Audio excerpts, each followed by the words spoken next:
Voilà, nous allons maintenant écouter Marie Deschambre et Marie-Catherine Beauce qui vont nous parler d'une expérience de développement de portfolio à destination de futurs enseignants, portfolio dans lequel elles mettent l'accent notamment sur la créativité. Voilà, bonjour à tous. Dans les 10 minutes qui suivent, vous, si on prend le temps de respirer, je pense qu'on va le faire. Nous allons vous présenter notre portfolio en tant qu'épreuve intégrée, créative, au service de la construction de l'identité et des compétences professionnelles de futurs enseignants. Alors, cette communication est une photographie de notre cheminement depuis l'année académique 2004-2005, où pour la première fois, nous avons été en contact avec la mise en œuvre d'un portfolio. Cette année-là, j'étais assistante de Sabine Vanul à l'agrégation à l'ULG et Marie testait le dispositif de l'intérieur puisqu'elle était étudiante à l'agrégation en psychologie. Alors, un plan succinct. Donc, tout d'abord, on va planter rapidement le contexte, le cadre, l'institutionnel. Ensuite, pourquoi, comment un portfolio, ses modalités d'évaluation et tirer quelques premiers constats de nos expériences et quelques perspectives pour le futur.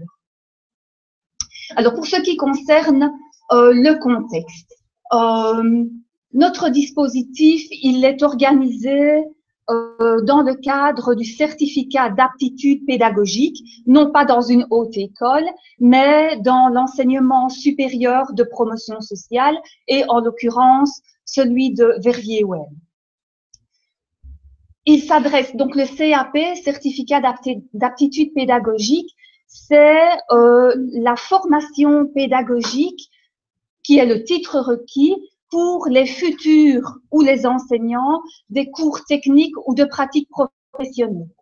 Donc, ça veut dire que nos étudiants, quand ils viennent suivre la formation, ils ont déjà une formation à un métier. Une des caractéristiques de notre formation, c'est que les groupes classes sont très hétérogènes. Hétérogènes en termes de discipline, puisque nous avons des étudiants qui viennent du secteur hôtelier, de l'agronomie, de l'habillement, des arts appliqués, de l'industrie, donc vraiment très hétérogène, et aussi alors en termes de niveau diplôme, puisque certains étudiants sont titulaires d'un diplôme de l'enseignement secondaire supérieur et d'autres ont un diplôme de l'enseignement supérieur, avec pour conséquent à gérer pour nous des capacités de conceptualisation et d'abstraction très différentes. Alors, nos étudiants sont également très différents en termes d'expérience professionnelle et enseignante. En effet, certains parmi les étudiants sortent tout juste de l'école, donc ils pourraient sortir de 7e professionnel, ils ont 19 ans, et d'autres par contre ont une carrière relativement longue dans le privé. Certains enseignent déjà et d'autres pas. Et tout ça est mélangé dans les cours. Alors, au niveau du parcours de la formation vraiment au CAP, le CAP est organisé en unités de formation, 10 unités de formation au total pour arriver à l'obtention du certificat d'aptitude pédagogique.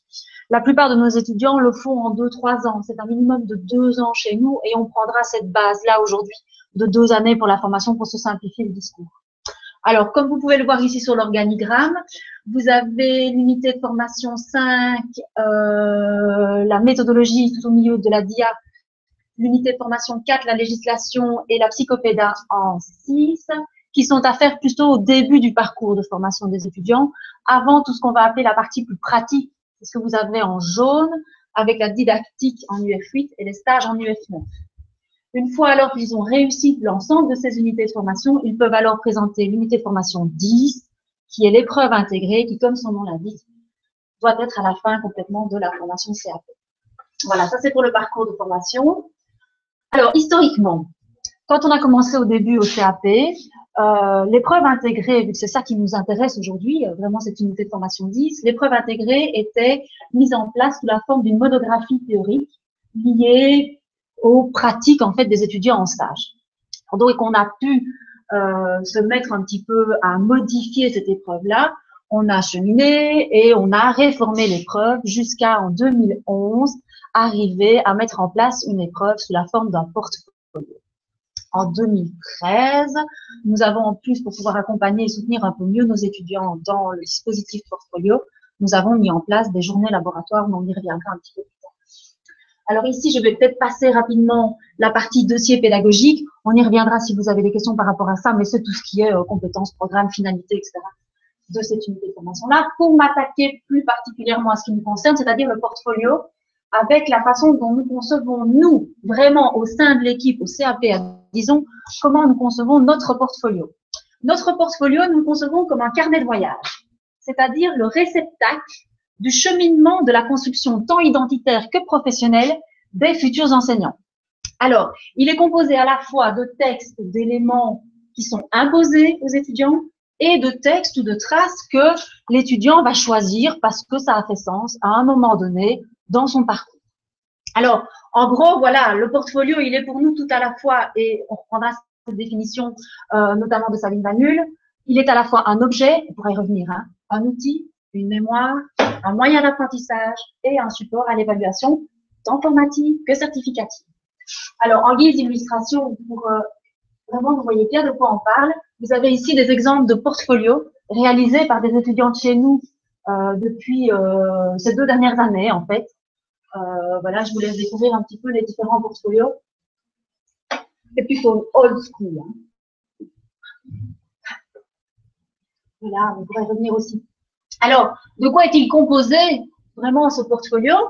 Comme je vous l'ai dit, il est composé de 2 types de documents. Des documents qui sont pas évalués par eux-mêmes, mais dont la présence, par contre, et la justification en termes de traces doit être dans le portfolio et alors il est évalué sous la forme d'une note d'investissement.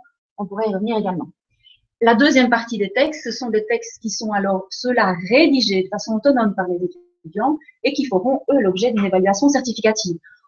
On en a 3. Le premier qui est plus de type un parcours de formation rédigé par l'étudiant. Ensuite, un deuxième qui est plus une analyse d'une situation éducative qu'il aura vécue en stage. Et le troisième texte, le texte C, qui est plus la création d'une séquence de leçons, prenant comme cadre de référence finalement les théories socio-constructives. Alors, le point suivant, enrichir, pourquoi, comment.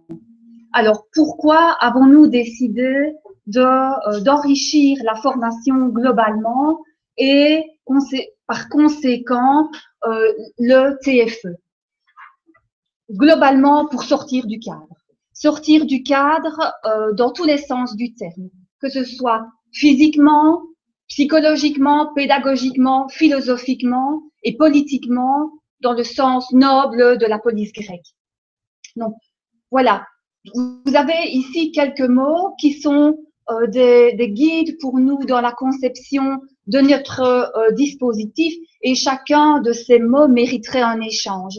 Mais ici, je vais simplement mettre en évidence l'aspect plus relationnel avec les mots partage, bienveillance, convivialité, et alors faire ressortir également les termes créativité et pensée divergente en définissant à la suite de Robinson la pensée divergente comme l'habitude, la capacité à formuler plusieurs réponses à une question et pas une seule réponse, mais aussi à pouvoir considérer la question sous plusieurs angles, plusieurs points de vue.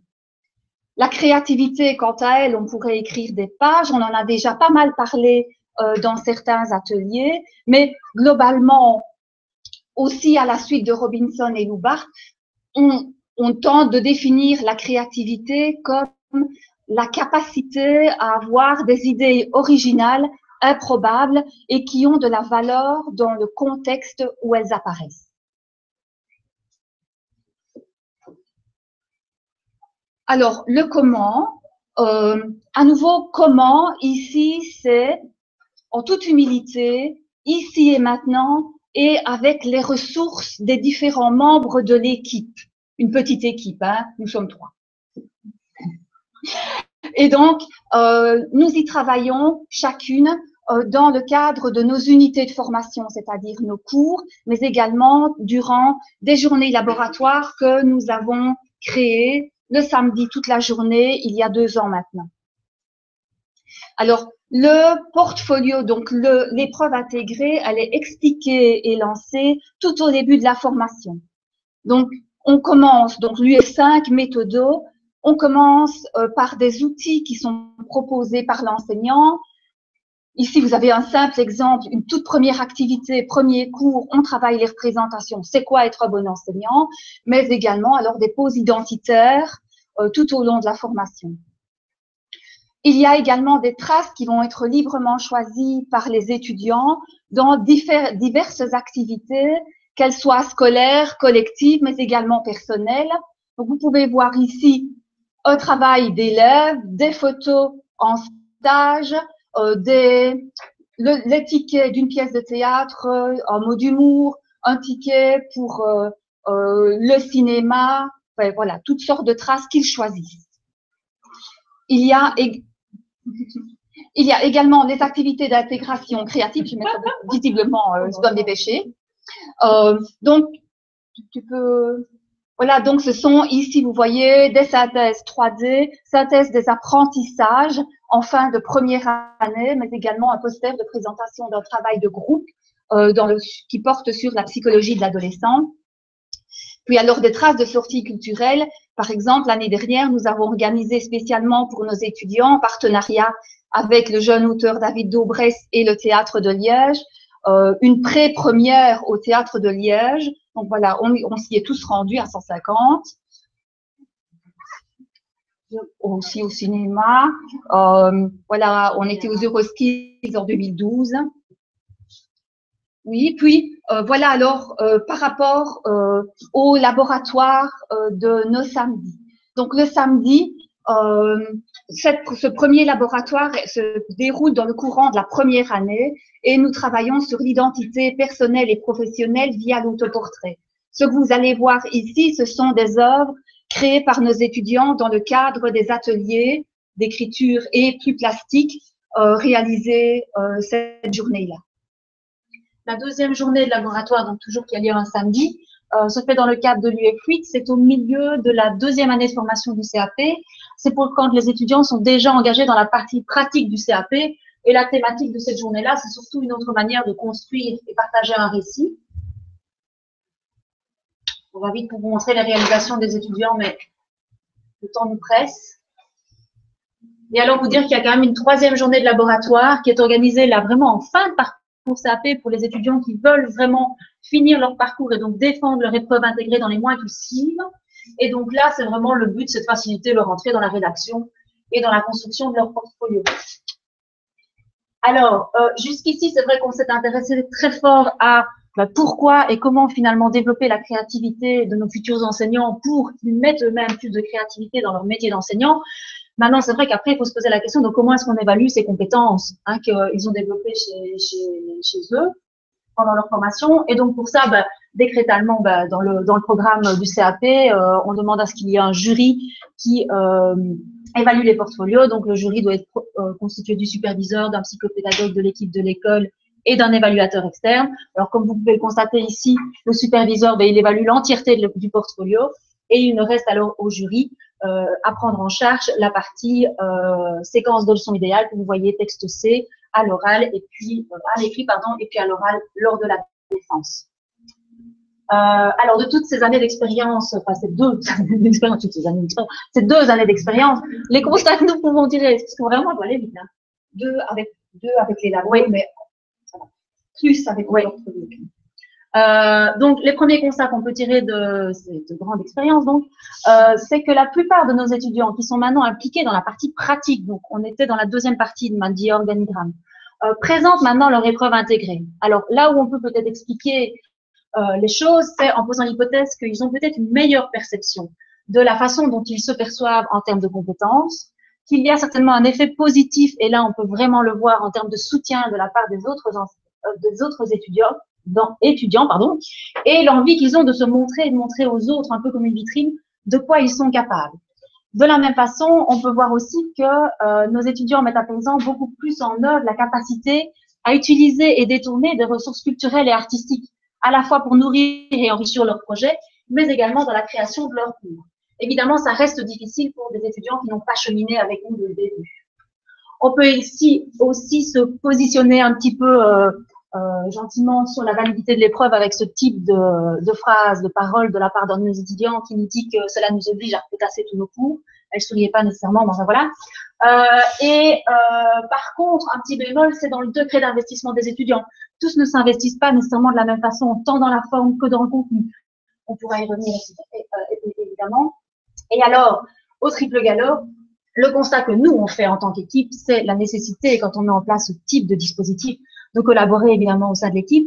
Et surtout, et c'est là le dernier point, l'obligation pour nous d'être à la fois tournés vers d'autres expériences et d'autres personnes ressources pour ne pas nous borner à nos propres limites dans ce type de choses. Alors, il restait une diaperspective. Je ne sais pas si on a...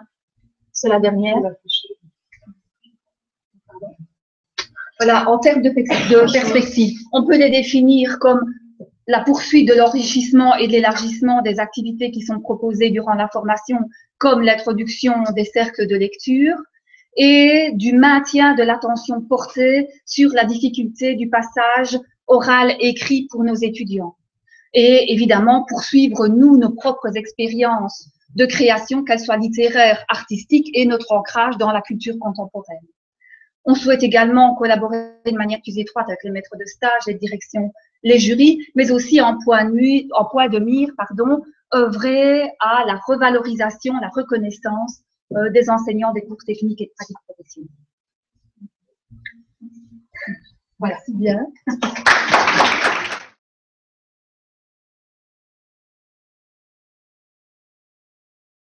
Merci bien. Alors donc ici, on est en face d'un portfolio qui est l'épreuve intégrée, donc qui constitue l'outil d'évaluation des étudiants en fin de parcours. Donc ça répond un peu au questionnement qu'on avait tout à l'heure. Tiens, est-ce que ça peut remplacer un TFE? Bah ici, c'est exactement le cas. C'est le TFE, l'épreuve intégrée finale pour ces étudiants enseignants. Alors, question d'éclaircissement, clarification, d'approfondissement? Oui?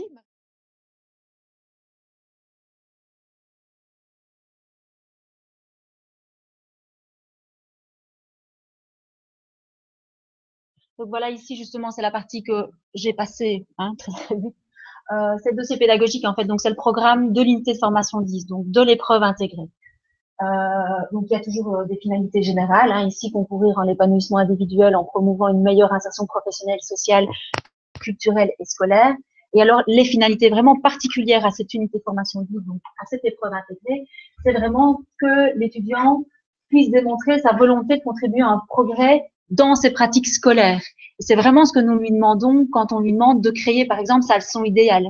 Oui, où il va vraiment, en prenant comme cadre de référence les théories socio-constructivistes, essayer de mettre en place, on lui demande, je pense, en 4 périodes, d'essayer minimum de mettre en place un dispositif qui tient la route dans un monde idéal. On est chez Babar, on est chez Maya l'abeille, pareil. Mais il essaye de contribuer à ça.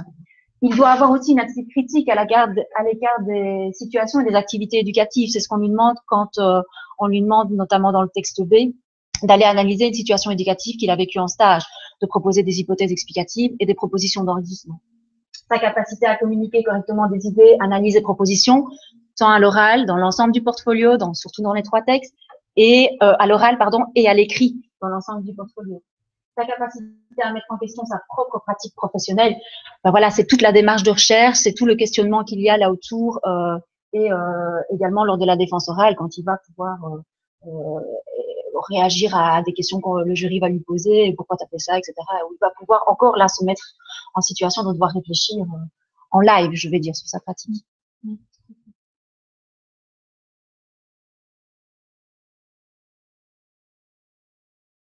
On a une grille d'évaluation, mais donc, comme je le disais, le jury, donc hormis, le superviseur fait partie du jury aussi, mais il ne va évaluer que la séquence de leçons idéale. Donc, pas l'ensemble du portfolio en termes de cheminement, traces, etc. et les 2 premiers textes. Il n'évaluera que la leçon idéale. Et là, pour ça, on a une grille avec des critères pour vérifier même la préparation de leçons, si elle est cohérente, etc. etc. Mais ce qu'on peut dire ici, c'est que on accepte de manière très consciente la part de subjectivité qu'il y a dans l'évaluation. Donc, cela veut dire que dans la grille d'évaluation, par exemple, de la leçon, de la séquence de leçons idéale, il y a wow. Alors, wow, c'est quoi comme critère? Et c'est simplement que parfois, un produit global vaut mieux que l'ensemble des différents critères. Certains étudiants viennent avec des séquences de leçons qui sont éblouissantes. Mais si on regarde chaque critère, c'est pas mieux que peut-être un autre qui est plus traditionnel, plus plat. Et donc, on s'autorise à, pour une petite part, avoir 2 points qui sont cette valorisation et cette acceptation de notre subjectivité. De même, pour ce qui est de la note d'investissement du portfolio, qui la relève de la responsabilité du superviseur, il y a un bonus pour la forme. Parce que tout le monde n'est pas non plus logé à la même enseigne par rapport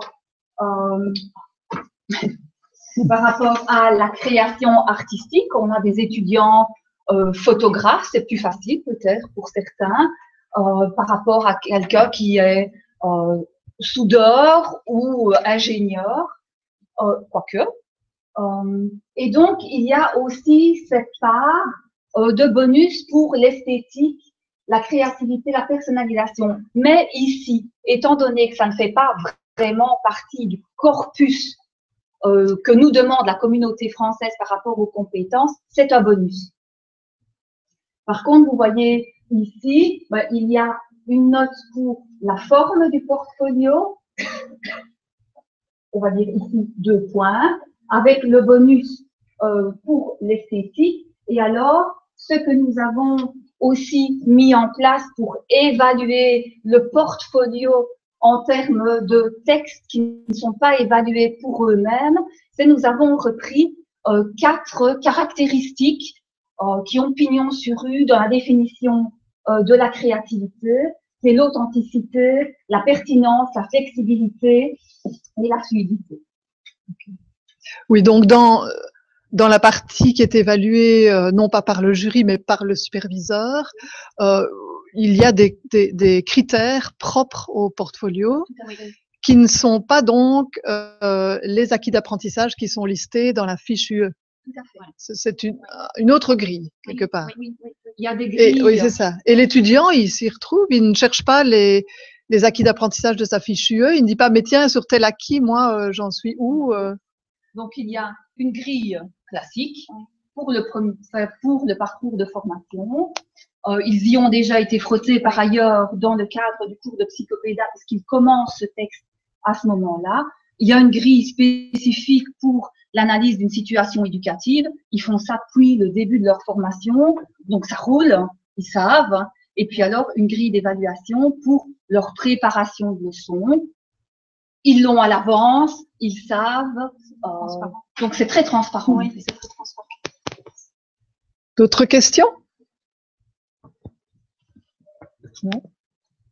Si tout est clair, on va alors de nouveau vous remercier et passer la parole à François pour l'activité, la partie où vous êtes les plus actifs.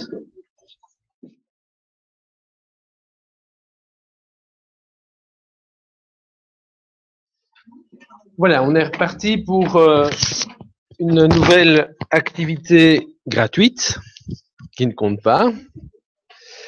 Donc ici, on a vu là un portfolio, des portfolios déjà réalisés, finalisés, de formes variées, extrêmement riches.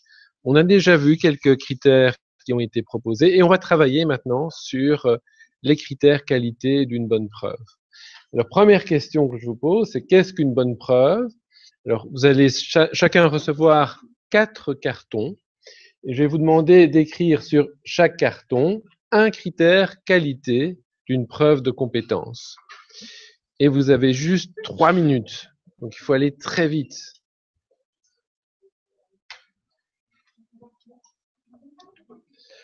Donc, vous allez recevoir chacune 4 cartons. Sur chaque carton, vous mettez un critère qualité d'une preuve de compétence. D'accord? Qu'est-ce qu'une bonne preuve?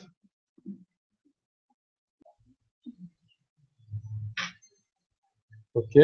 Tout le monde a fini? Oui? Ok. Alors, Catherine et Laurence vont vous redistribuer les cartes mélangées. Donc, vous allez recevoir 3 cartes. Donc, vous allez alors hiérarchiser ces 3 cartes en vous disant, tiens, quel est le critère qui me semble le plus important, celui qui est moins important et celui encore moins important. Une fois que c'est fait, vous échangez avec une personne, n'importe qui dans la pièce, ça peut être votre voisin, vous échangez une carte. La carte, vous essayez de refiler celle que vous aimez le moins, évidemment.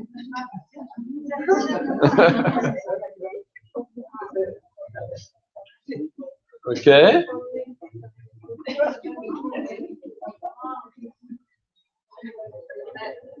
C'est bon? Oui, on est obligé d'échanger. Non, non, vous avez échangé une fois, c'est bon. Ça va? Une fois que vous avez échangé, s'il y en a une que vous n'aimez toujours pas, vous pouvez aller au fond de la salle, échanger avec une carte qui reste là. Voilà. Maintenant que vous avez les cartes que vous aimez, vous adhérez totalement aux cartes que vous avez. Donc, en groupe, vous êtes déjà mis en groupe, hein, vous allez essayer de sélectionner parmi, vous êtes généralement 6 par groupe, parmi les 18 cartes, vous allez sélectionner les critères qui font l'unanimité parmi vous. D'accord? Donc, vous allez les 18 cartes en retenir 3 pour lesquels vous êtes tous d'accord comme étant des critères importants pour évaluer une preuve. Ça va? Une fois que vous avez sélectionné ces 3 critères, vous allez devoir les représenter sous forme de dessin sur la feuille qui est mise à votre disposition. Il faut dessiner, pas de lettres, pas de texte, pas de chiffres, il faut dessiner pour essayer de représenter ces 3 critères. On arrive à la fin. Alors, quelle équipe veut peut-être présenter, enfin, montrer le dessin et les autres vont deviner les critères qualité?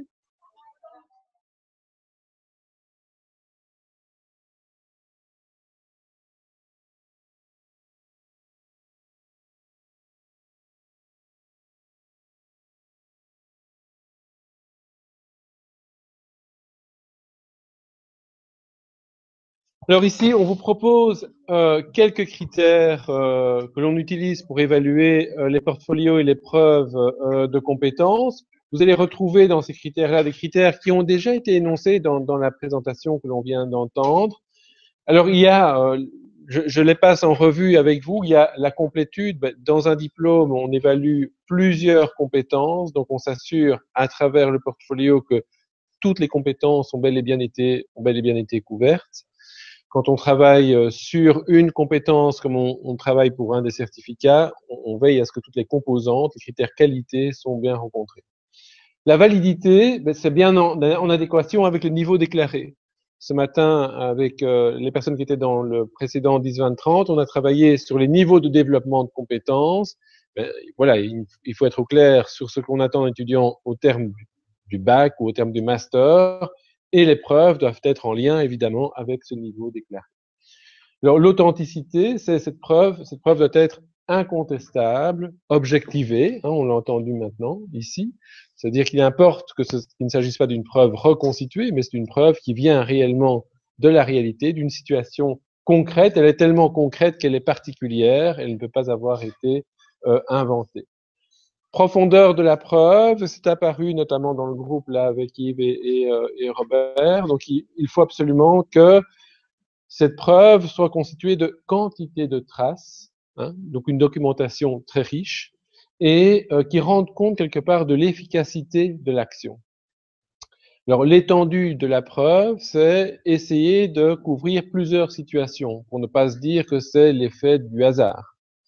Et alors, on met l'accent aussi sur le commentaire, puisque nous, toutes les traces que l'étudiant doit rassembler, ils doivent les commenter et ils doivent expliciter le lien entre ces traces et la compétence pour laquelle ils doivent apporter une preuve.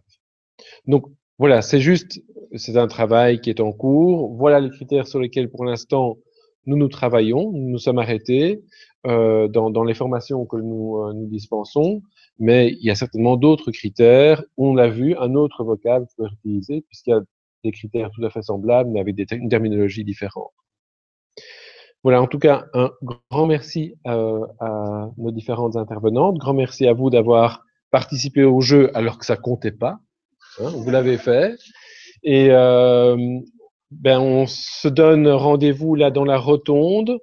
On appelle ça une rotonde, oui. Enfin, dans l'agora,